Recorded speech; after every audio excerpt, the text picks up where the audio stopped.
ఈ రోజు నేను మీకు చూపించబోతున్న రెసిపీ ఎమ్మి ఎమ్మి బాదం మిల్క్. ఒక కప్పు బాదం పప్పు వేసుకుందాం.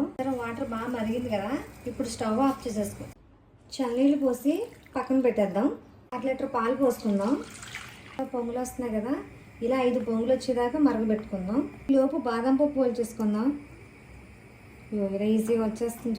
బాదం పప్పు మిక్సీలో వేసుకొని 60 ml పాలు పోసుకొని మెత్తగా గ్రైండ్ చేసేసుకుందాం. ఇలా మెత్తగా గ్రైండ్ చేసుకొని ఇందులో వేసేసుకోవాలి. బాదం పప్పు పేస్ట్ వేసుకున్న తర్వాత ఒక 6 నిమిషాలు బాగా మరగనిద్దాము. కొంచెం కుంకుమ పువ్వు వేసుకుందాం. కుంకుమ పువ్వు లేని వాళ్ళు యాలక్కాయలు కూడా వేసుకోవచ్చు. స్మెల్ వస్తుంది కానీ కలర్ అయితే రాదు. షుగరు 1/2 కప్పు వేసుకుందాం. 1/2 కప్పు అంటే 1/4. 3 నిమిషాలకే పాలు ఇలా పొంగుతూ ఉంటాయి.